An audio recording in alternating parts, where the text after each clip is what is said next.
నమస్కారం, welcome to I dream. నేను మీ విజిత. ప్రస్తుతం మనతో పాటు ఉన్నారు ఇస్కాన్ టెంపుల్ నుంచి ప్రణవానంద ప్రభుజీ గారు. ప్రభుజీ ఎప్పుడు మనతో మాట్లాడినా కూడా ఎన్నో మంచి మంచి విషయాలను, కృష్ణుడికి సంబంధించిన విషయాల గురించి అయితే ఏంటి, కృష్ణ లీలల గురించి అయితే ఏంటి, ఆధ్యాత్మిక మార్గంలో మనం వెళుతున్నప్పుడు ఎటువంటి నియమాలు పాటించాల్సి ఉంటుంది, అసలు ఆధ్యాత్మిక మార్గంలో ఎందుకు వెళ్లాల్సి ఉంటుంది, ఇలాంటి ఆసక్తికర విషయాలన్నింటినీ మనకు తెలియజేస్తూనే ఉంటారు. ఇప్పుడు ప్రభుజీతో మాట్లాడి మరిన్ని మంచి మంచి విషయాల గురించి అడిగి తెలుసుకుందాం. Hare Krishna Prabhuji. Hare Krishna Prabhuji.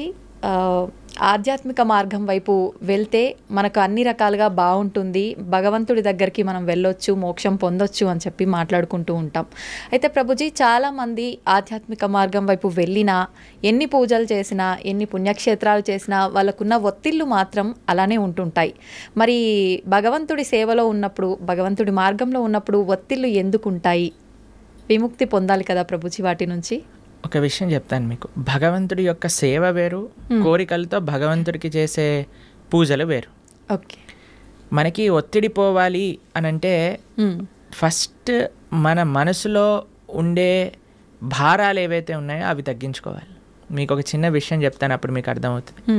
Alexander the great భారతదేశానికి వచ్చినప్పుడు ఒక సాధువు ఒంటిపైన బట్టలు కూడా లేవట, ఇలా కూర్చొని ధ్యానం చేస్తూ ఆనందంగా నిమగ్నం అయిపోయి ఉన్నారనమాట.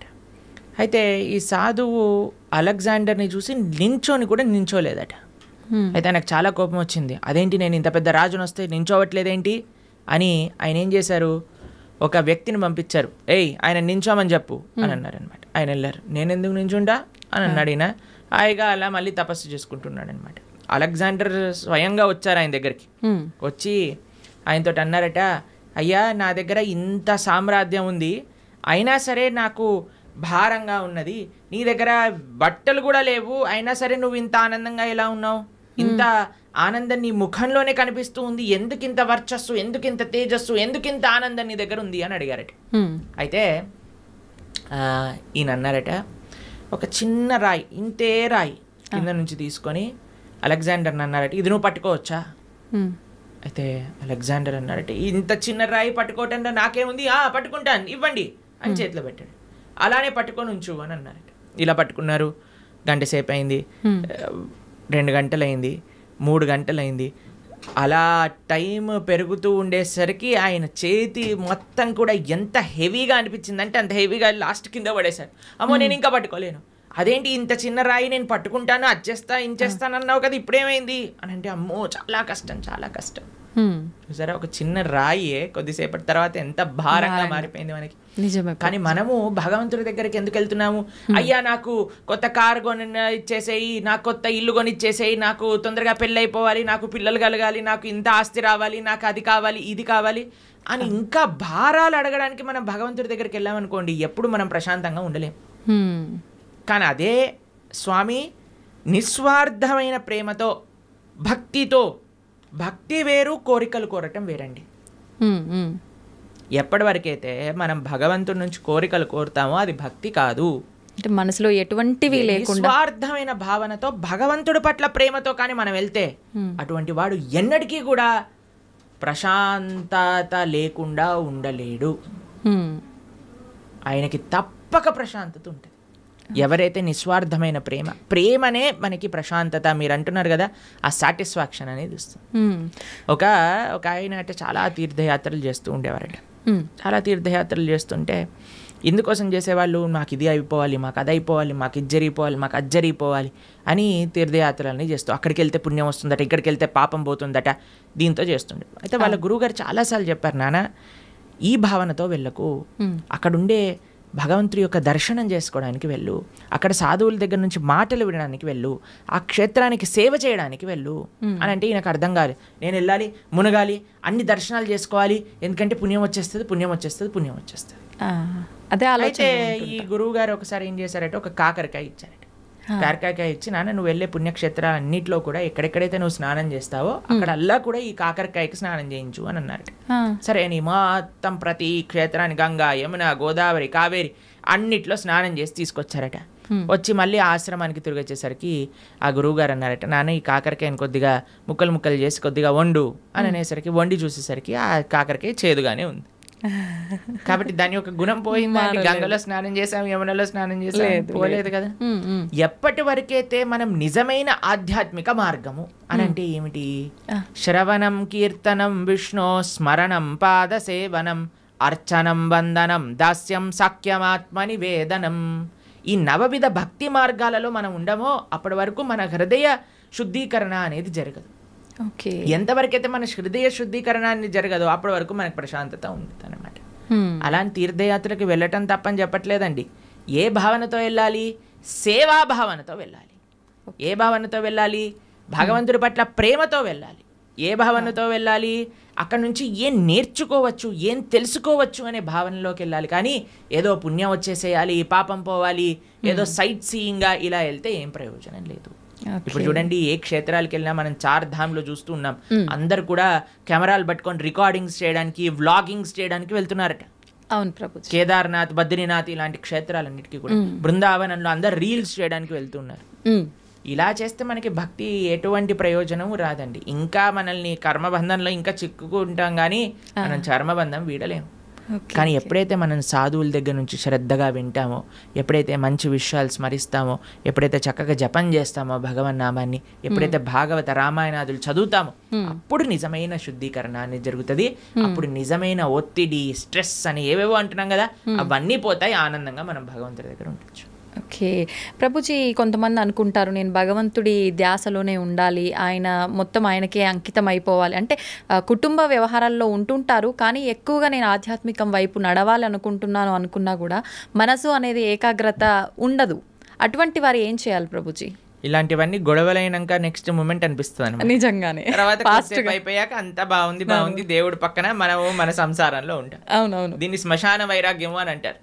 కాబట్టి దీంతో పనికి రాదండి. మనము to start with regular spiritual practice ఉండాలి. మనం ఏమనుకుంటామంటే ఇప్పుడు నేను మొత్తము కూడా ఈ సంసారంలో ఉంటాను, ఒక సమయానికి సంసారానికి పులి స్టాప్ పెట్టేసి మొత్తం ఆధ్యాత్మికం అయిపోతాను. అలా అవ్వదండి ఎప్పుడు కూడా. మనము బ్యాలెన్స్ నేర్చుకోవాలి, మనకి ప్రియారిటీస్ ఉండాలి. కాబట్టి అలా మొత్తం వెళ్ళిపోతాను, మొత్తం మునిగిపోతాను అని చాలామంది మాకు కూడా చెప్తూ ఉంటారు. ప్రభుజీ ఇంకొక 4 సంవత్సరాలు వెయిట్ చేయండి, 4 సంవత్సరాల తర్వాత నువ్వు ఉంటావా లేదో తెలియదు కదా. అవును, ఎవరు ఉంటారో లేదో తెలియదు కదండి. ఒక నెక్స్ట్ క్షణంలోనే ఏమవుతుందో చెప్పలేం కదండి. నిజమే ప్రభుజీ. దేహినాం క్షణ భంగురహ అని అంటారు. తామరాకు పైన నీటి బొట్టు లాంటిది అనమాట మానవ జన్మ. ఇప్పుడు చూస్తున్నాం మనం, అసలు ఆశ్చర్యపోతున్నాం. అసలు మీరు ఎప్పుడైనా ఇంటర్నెట్లో చూసారనుకోండి, ఒకళ్ళు ఇలా పెళ్ళిళ్ళల్లో డాన్స్ చేస్తూ వెళ్ళిపోతారు. చిన్న చిన్న పిల్లలు, ఇప్పుడు వయసుతో సంబంధం లేదు హార్ట్ అటాక్ రావడానికి.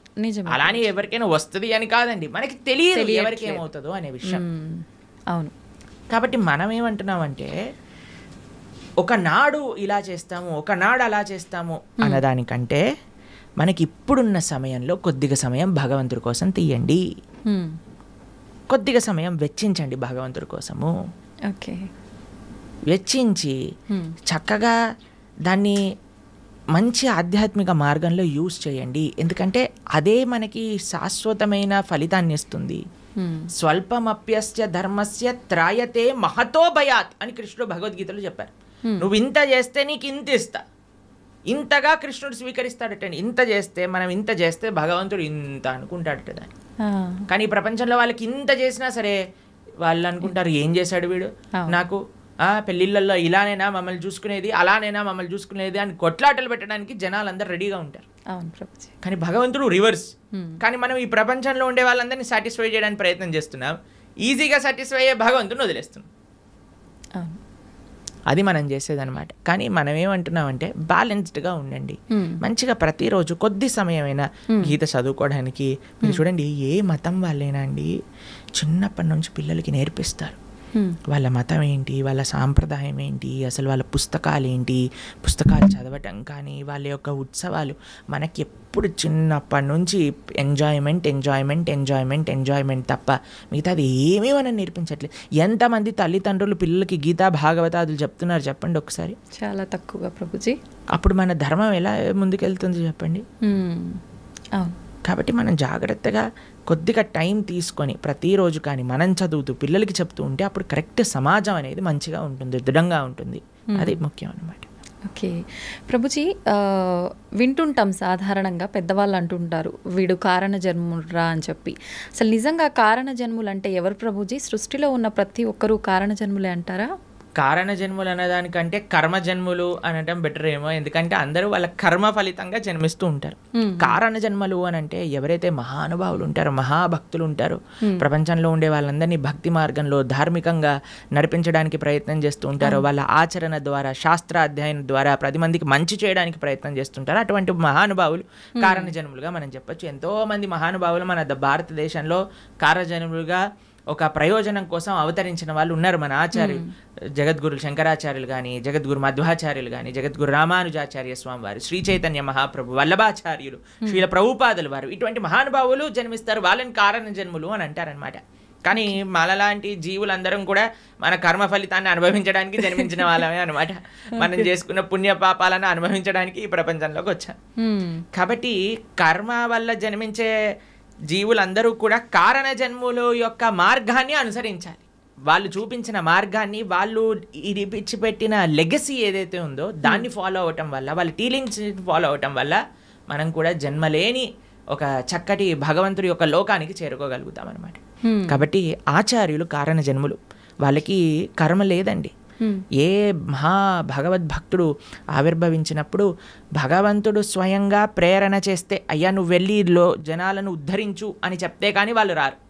అటువంటి మహాభాగవతోత్తములని మనం కూడా ఆశ్రయిస్తే మనం కూడా ఈ జన్మ రాహిత్యం పొంది భగవంతుడి యొక్క సేవ చక్కగా ఆ భగవంతుడి యొక్క లోకంలో చేసుకోగలుగుతాం. ప్రభుజీ, ప్రతి ఒక్కరికి కూడా ముందు జన్మకు సంబంధించిన వాసనలను బట్టి పాపపుణ్యాలు ఉంటాయి కదా, మరి వాళ్ళకు అంత గత జన్మలకు సంబంధించిన ఉంటాయి కదా, మరి వాళ్ళకి ఎందుకు ఉండవు కర్మలు? ఆచార్యులక మహాభాగవతోత్తములక, ఎందుకంటే వాళ్ళు భగవంతుడు పంపిస్తే ఈ ప్రపంచంలోకి వచ్చిన వాళ్ళు. వాళ్ళందరూ కూడా భగవంతుడి యొక్క లోకంలో ఉండేవాళ్ళు అనమాట. అయ్యా నువ్వు ఉద్ధరించడానికి వెళ్ళు అని వాళ్ళని పంపిస్తే వాళ్ళు వచ్చి మనల్ని ఉద్ధరించడానికి ప్రయత్నం చేస్తారు. కాబట్టి వాళ్ళు ఏదో మనలాగా కర్మ వల్ల పుణ్యపాపాలు అనుభవించడానికి వచ్చిన వాళ్ళు కాదనమాట. భగవంతుడు తన యొక్క సొంత కృపతో, స్వామి నువ్వు వెళ్ళి ఈ ప్రపంచంలో ఉండే వాళ్ళందరూ కష్టపడిపోతున్నారు, పాపం వీళ్ళందరికీ ఏమి ధర్మం ఏంటి అధర్మం అంటే ఏం తెలియట్లేదు, కాబట్టి నువ్వు వెళ్ళి నీ భక్తి ద్వారా, నీ ఆచరణ ద్వారా 10 మందికి తెలియజేయి, వాళ్ళందరినీ కూడా మంచి మార్గంలో నడిపించు అని చెప్పి పంపిస్తే వాళ్ళు భగవంతుడి దగ్గర నుంచి కిందికి వస్తారు. ఓకే, అలా ప్రభుజీ, ధర్మం అంటున్నాం. ధర్మము, జ్ఞానము, భక్తి, కర్మ ఇవన్నీ మాట్లాడుకుంటున్నాం. అసలు ఇవన్నీ అంటే ఏంటి? నిజంగా వీటన్నింటినీ మనం గనక వీటి కరెక్ట్ మార్గంలో గనక వెళ్ళగలిగితే వీటి ద్వారా నిజంగా భగవంతుని ఎలా చేరుకుంటాం? అసలు మీరన్న క్వశ్చన్లో చాలా టర్మ్స్ ఉన్నాయి. ధర్మము, జ్ఞానము, భక్తి, కర్మ ఇవన్నీ ఒక్కొక్క విశ్లేషణ చేయవలసిన, ఒక్కొక్క పాడ్కాస్ట్ కి సంబంధించిన టాపిక్స్ అనమాట మీరు అడిగింది. సాధారణంగా ప్రతి ఒక్కరు ఎవరు నోరు తెరిచినా కూడా ఇవే జనరల్ గా డిస్కస్ చేస్తుంటారు కదా ప్రభుజీ. మన అన్నిటికంటే పెద్ద మిస్కన్సెప్షన్ ఏంటి అని అంటే, ఎవరికి తోచింది వాళ్ళు ధర్మం అనుకుంటారు. నాకు తెలిసిందే ధర్మము, అంతే, నేను ఇది ఇలా చేశాను కాబట్టి ఇదే ధర్మము, నాకు ఇలా తెలుస్తుంది కాబట్టి ఇదే భక్తి, నేను ఇచ్చేస్తాను ఇదే నాకు జ్ఞానము, నాకున్నదే గొప్ప జ్ఞానము. ఇదంతా కాదండి, చాలా సింపుల్. ధర్మస్తు సాక్షాత్ భగవత్ ప్రణీతం. ధర్మం అంటే భగవంతుడు చెప్పింది. భగవంతుడు ఏం చెప్పాడు, ఎక్కడ చెప్పాడు మీకు తెలుసా? తెలీదు. భగవంతుడు అసలు ఏం మాట్లాడారు, అసలు ఏం చెప్పారు అనే విషయం తెలుసా మనకి? భగవంతుడు చెప్పింది భగవద్గీత. మనకి బేసిక్ ధర్మం. ఎవరైనా అనుకున్నారనుకోండి, అరే నాకు మన సనాతన ధర్మంలో చెప్పిన ధర్మం ఏంటి తెలుసుకుందాము అని అనుకుంటే వాళ్ళు అసలు ఏం చదవాలి? భగవద్గీత చదవాలి ప్రభుజీ. భగవద్గీత కంపల్సరీగా చదవాలి మన సనాతన ధర్మంలో. ఎందుకంటే అది ప్రస్థానత్రయములో ఒక పుస్తకం. అన్నిటికంటే మెయిన్ ఫిలాసఫికల్ అండర్స్టాండింగ్, అసలు ధర్మం అంటే ఏమిటి అని తెలుసుకోవడానికి, సనాతన ధర్మం అంటే ఏమిటి తెలుసుకోవడానికి భగవద్గీత తప్పకుండా అధ్యయనం చేసి ఉండాలి. ఎంతమంది హిందువులు భగవద్గీత చదివిన వాళ్ళు ఉన్నారు చెప్పండి? ఎంతమంది అధ్యయనం చేసిన వాళ్ళు ఉన్నారు చెప్పండి? చాలా మందికి ఇంట్రెస్ట్ ఉందండి. ఎందుకంటే కాలం వాళ్ళైతే చదువుతుంటారు. మీరు అలా అనుకుంటున్నారు. మేము ఇప్పుడు భగవద్గీత నేర్పిస్తున్నప్పుడు 3rd క్లాస్ పిల్లల నుంచి 10th క్లాస్ పిల్లల వరకు ఎంతోమంది పిల్లలు కూడా భగవద్గీత పూర్తిగా అధ్యయనం చేయడానికి రెడీగా ఉన్నారు, చేస్తున్నారు కూడా. ఎగ్జామ్స్ కూడా రాస్తున్నారు. పిల్లలు నోట్బుక్ పెట్టుకొని భగవద్గీతను నోట్ డౌన్ చేసుకుంటుండే పిల్లలు చాలామంది మన దగ్గర ఉన్నారు.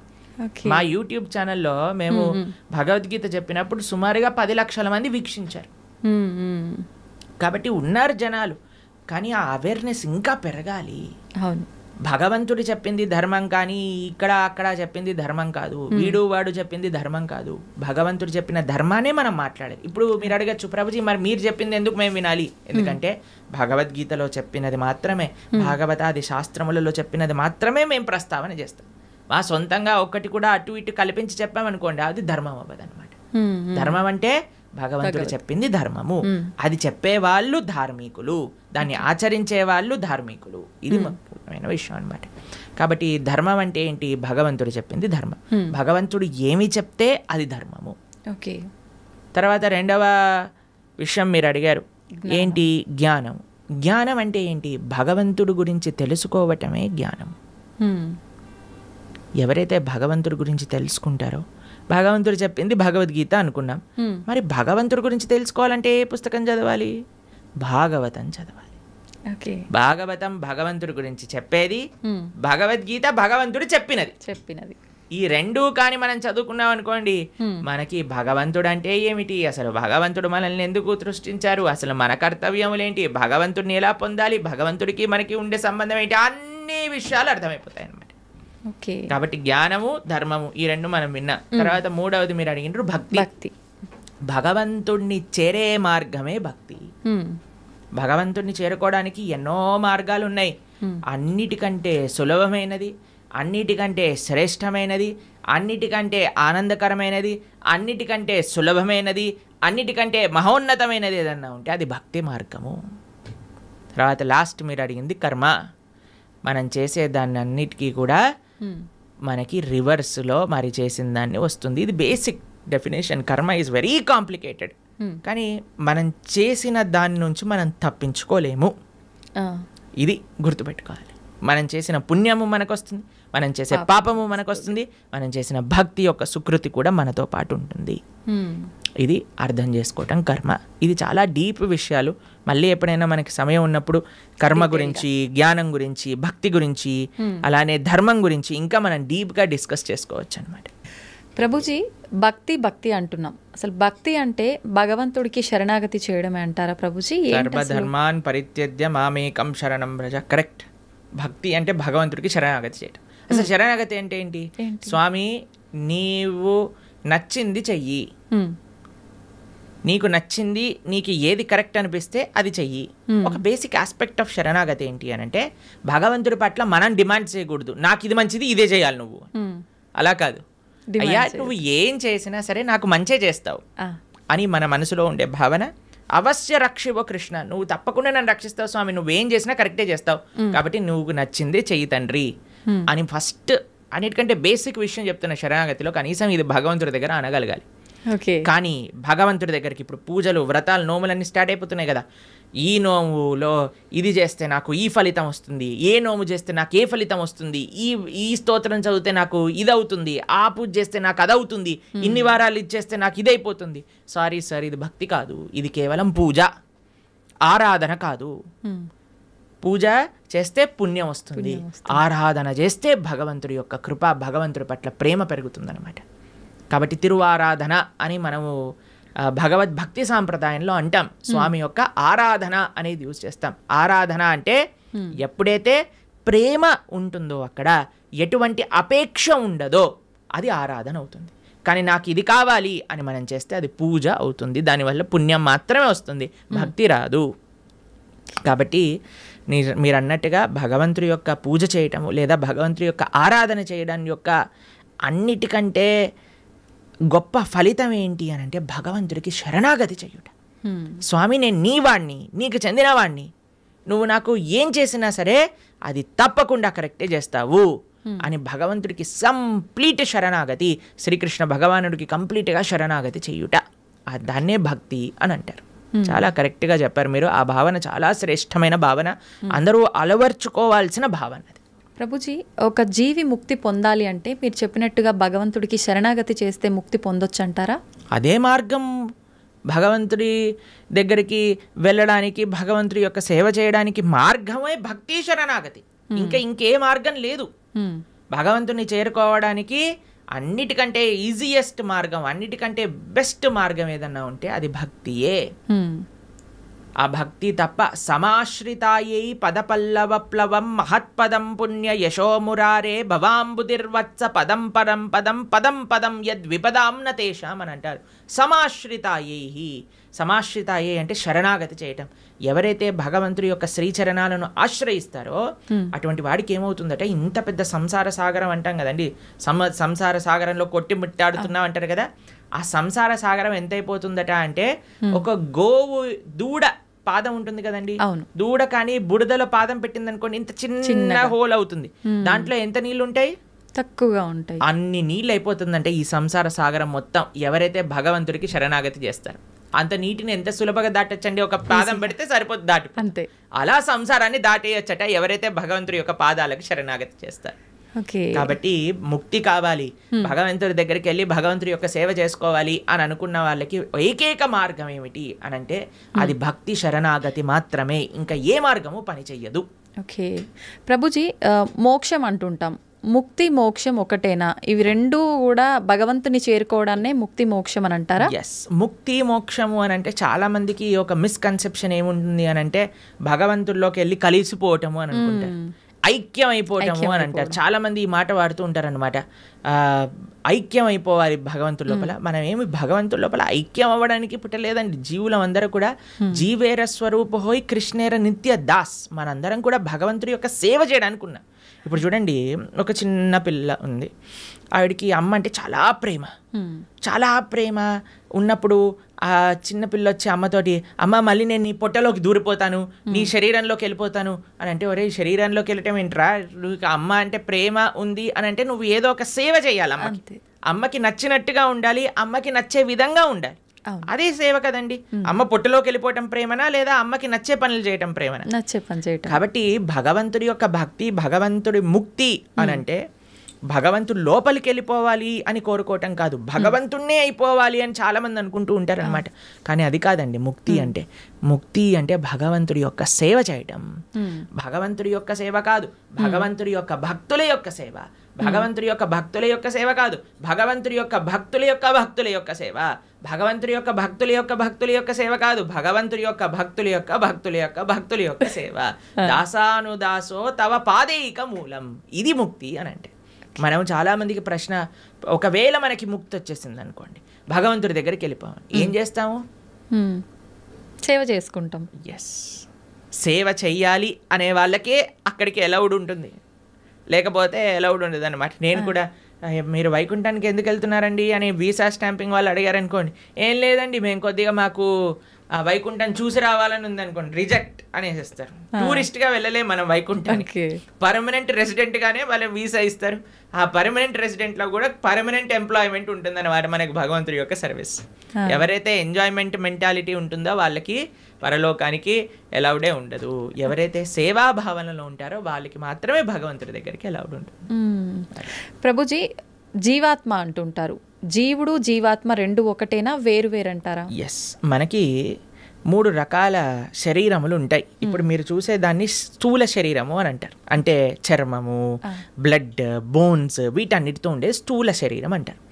దీంట్లోపల సూక్ష్మ శరీరం అని ఉంటుంది. మన బుద్ధి అహంకారములతో స్థూల శరీరం ఉంటుందన్నమాట.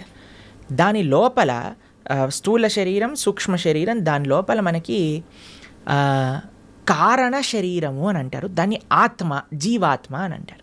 ఇప్పుడు చూడండి, ఫర్ ఎగ్జాంపుల్ ఇప్పుడే నేను స్టూడియోకి వస్తుంటే ఒకళ్ళు వెళ్ళిపోయారు, ఆయన పక్కన నుంచి ఇలా తీసుకెళ్తూ ఉన్నారనమాట. సపోజ్ పలానా వ్యక్తి వెళ్ళిపోయారండి అని అంటారు. వెళ్ళిపోయారు అని అంటే ఇక్కడే కదండి మన ముందే కనిపిస్తున్నారు కదా. మరి వెళ్ళిపోయారు అని ఏం వెళ్ళిపోయింది? ఆత్మ. ఇదే బేసిక్ అండర్స్టాండింగ్. కానీ ఎంతమందికి ఈ విషయం గురించి, అరే ఆత్మ వేరు శరీరం వేరు అని మనం గుర్తించేసామనుకోండి, ఈ శరీరం పైన అంత ఇన్వెస్ట్మెంట్ ఎందుకు చేస్తాం చెప్పండి? అసలు ఎవరైనా అద్దిల్ని అలంకరించుకుంటారా? మీకు ఈ స్టూడియో అంటే జస్ట్ రెంట్కే ఇచ్చారంటే మీరు ₹1 కోటి పెట్టి దీన్ని రీమోడిఫికేషన్ చేస్తారా? లేదు, ఆలోచిస్తాం ప్రభుజీ, ఖచ్చితంగా ఆలోచిస్తాం. ఎప్పుడైతే మన సొంత ఇల్లు ఉంటుందో అక్కడ అలంకరించుకుందాం అని అనుకుంటారు కదా. కానీ మనందరం చేసే పని ఏంటి? ఇది తెలుసు, అదే ఈ శరీరము పర్మనెంట్ కాదు. అయినా సరే మనం ఈ శరీర పోషణలో ఉన్నాం, కానీ శరీర పోషణలో ఉండద్దు అని చెప్పట్లేదండి. కానీ ముఖ్యమైన ఆత్మని మర్చిపోరాదు, అది అన్నిటికంటే ముఖ్యం. జీవాత్మ మనము అని అంటే ఇప్పుడు చూడండి, ఇది నా చెయ్యి అంటాం, నా చెయ్యి, నా షర్ట్, నా వాచ్, నా తల, నా కళ్ళు. మరి నువ్వెవరు? నా నా నా నా అంటున్నావు కదా, మరి నువ్వెవరు అని కానీ మనం ప్రశ్న చేసుకుంటే మనకు తెలుస్తుంది మనం ఈ శరీరం కాదు. శరీరం అయితే మరి ఆ వ్యక్తి అలానే ఉన్నాడు కదా, వెళ్ళిపోయారు అని ఎందుకు అంటున్నారు? జీవులం మనం, మనందరం కూడా ఆత్మ, అదే జీవాత్మ అంటారు.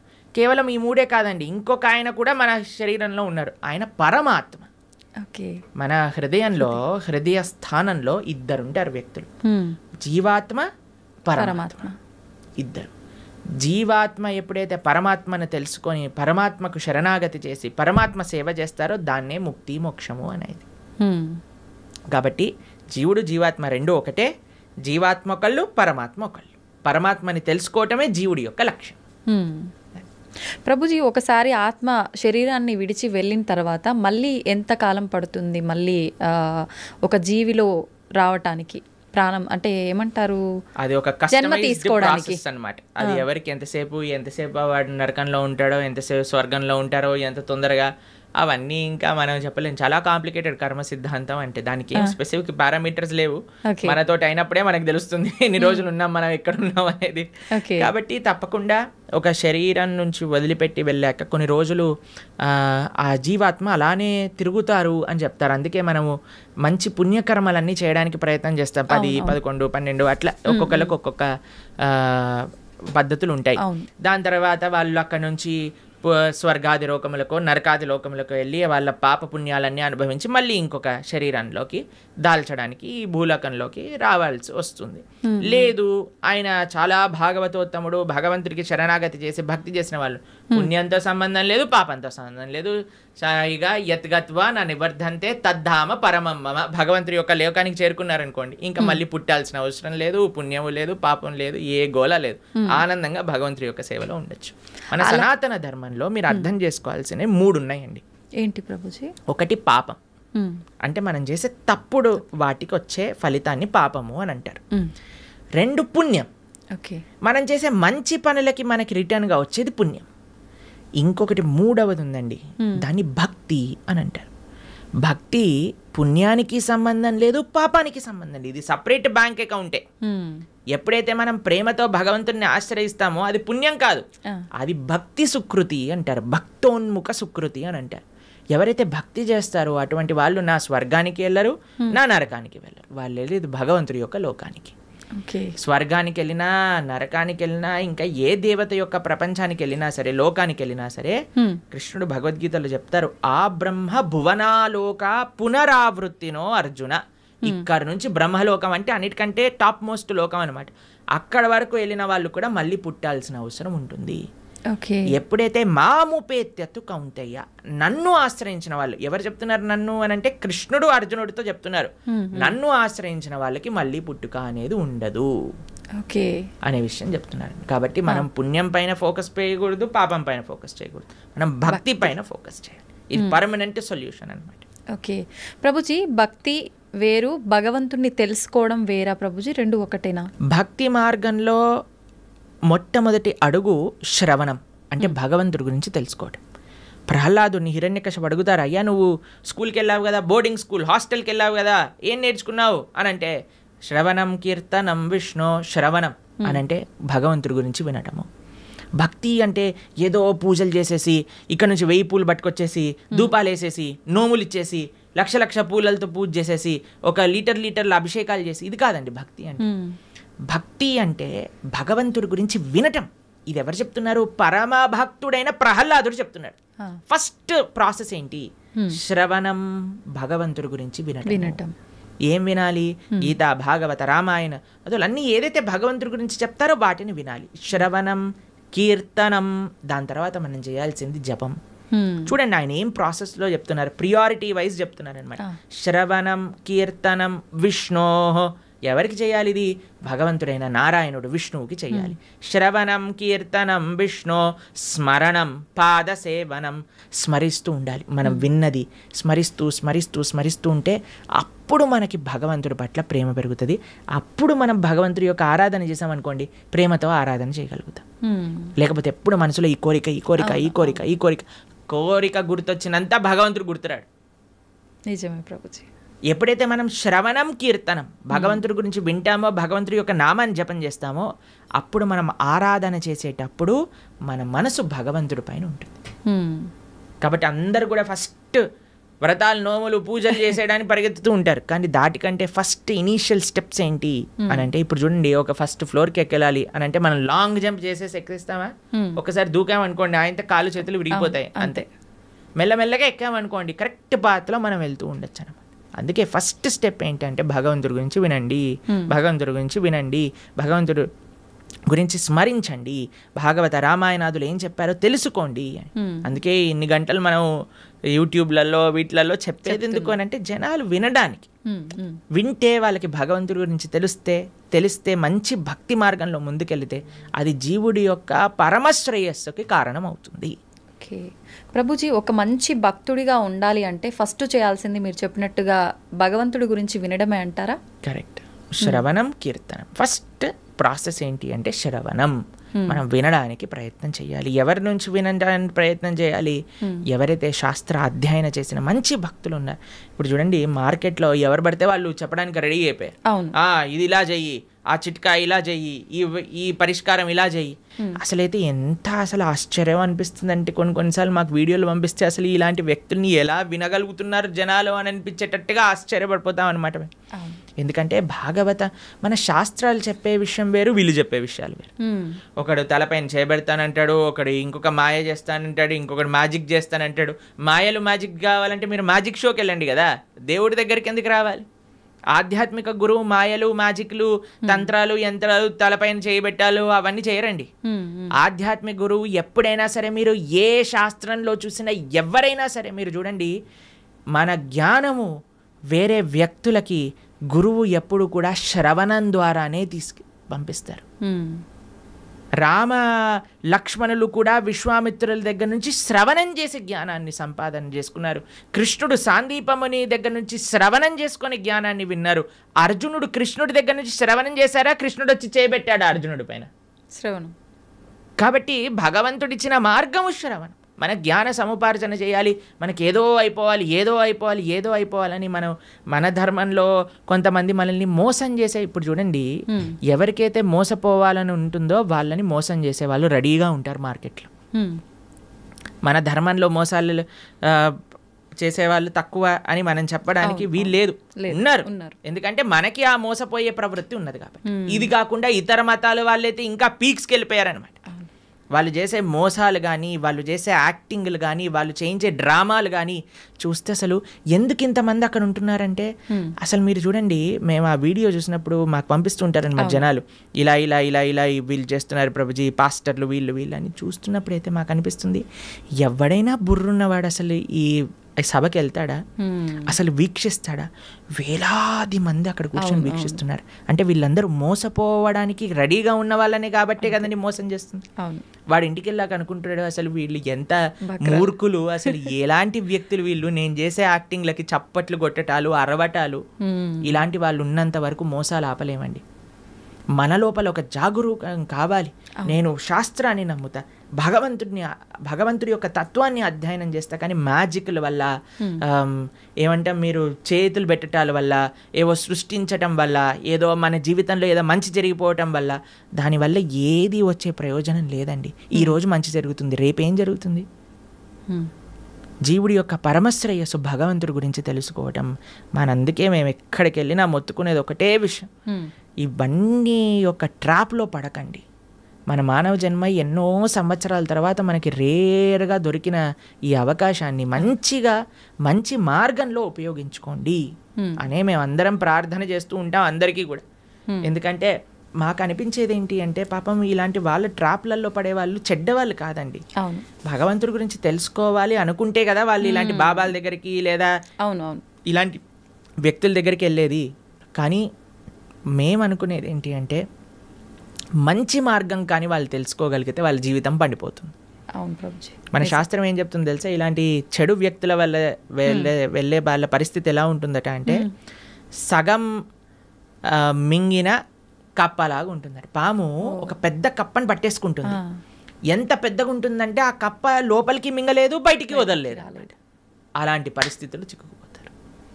కాబట్టి మీ అందరికీ మేము చేసే ప్రార్థన ఏంటి అంటే ఎవరైతే శాస్త్రాన్ని అధ్యయనం చేశారో, శాస్త్రపరంగా శాస్త్ర సమ్మతంగా మాట్లాడతారో, ఎవరైతే వైదిక సనాతన ధర్మాన్ని ఆచరిస్తూ ఉన్నారో, ఇప్పుడు ఏంటంటే అండి కలియుగంలో ఎంతోమంది దేవుళ్ళని మ్యానుఫ్యాక్చర్ అయిపోయారు.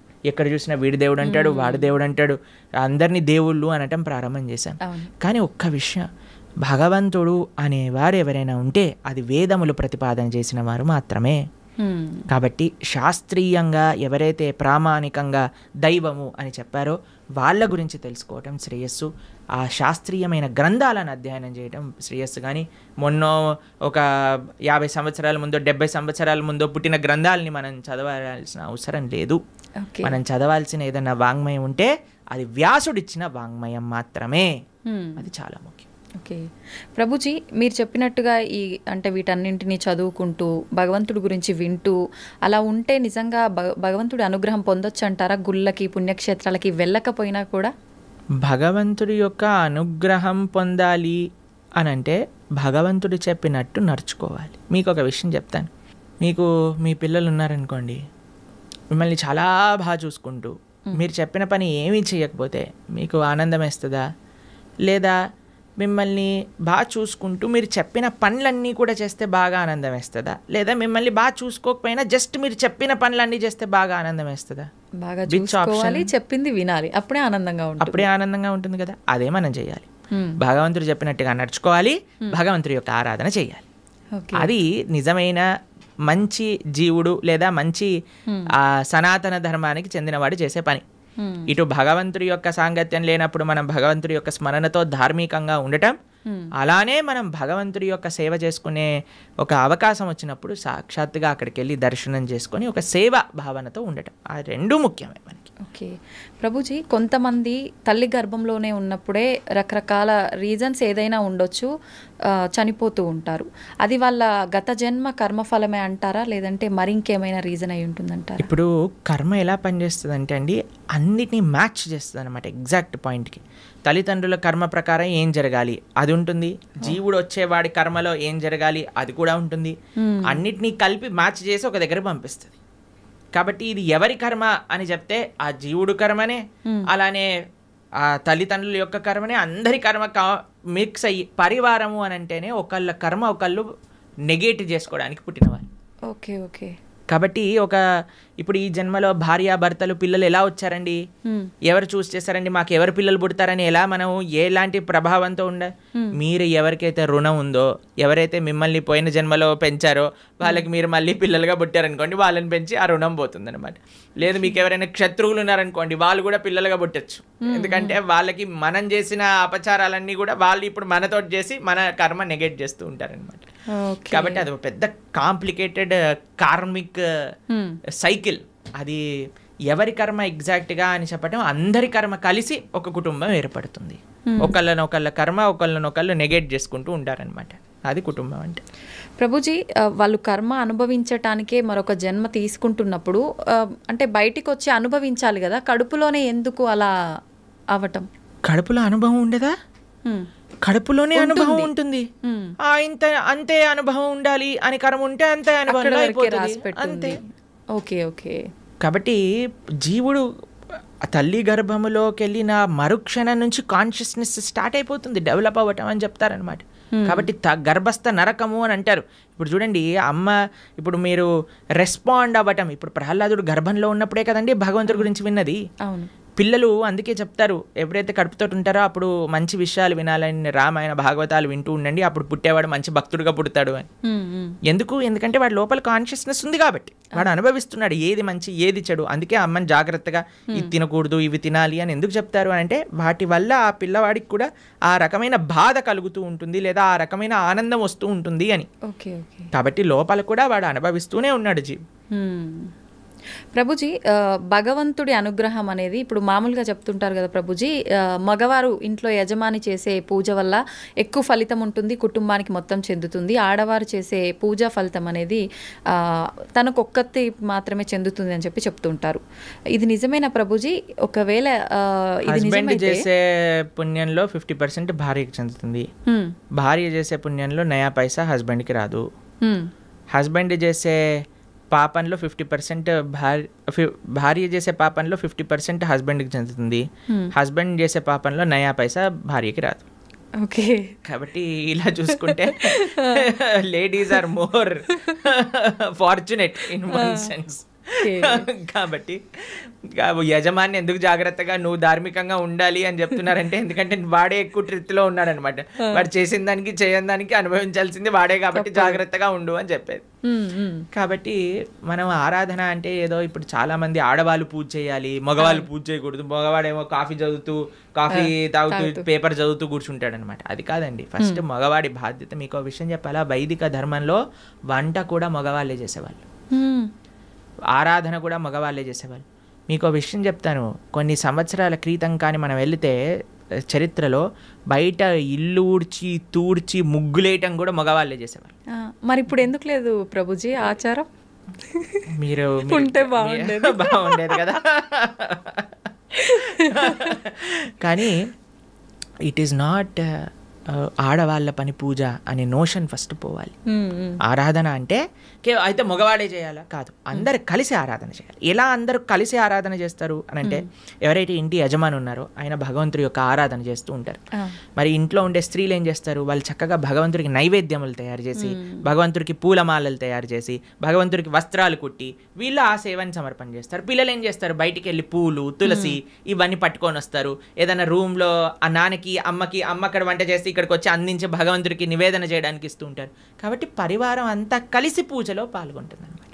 కాబట్టి ఆరాధన ఎవరు చేయాలి అనే విషయానికి వస్తే, ఇంట్లో ఉండే పురుషులే ఆరాధన చేయాలి అని శాస్త్రం చెప్తుంది. అలానే పురుషులు ఒక్కడి ఆరాధన చేసేసి ఇంకా భార్య ఏం చేయాల్సిన అవసరం లేదా అంటే, అందరు కలిసి ఆరాధన. ఒక్కొక్కరికి ఒక్కొక్క బాధ్యత. ఒకళ్ళు నైవేద్యం తయారు చేయటం, ఒక పూలమాలలు తయారు చేయటం, చందనం తీయటం, పూలు తేవటం, పుష్పాలు చేయటం, తులసి పదాలు చేయటం, లాస్ట్కి సమర్పణ చేసుకోవటం. అందరు కలిసి చేస్తే అది ఆరాధన అవుతుంది. అందుకే ఆ family that praise together stays together అని అంటారు.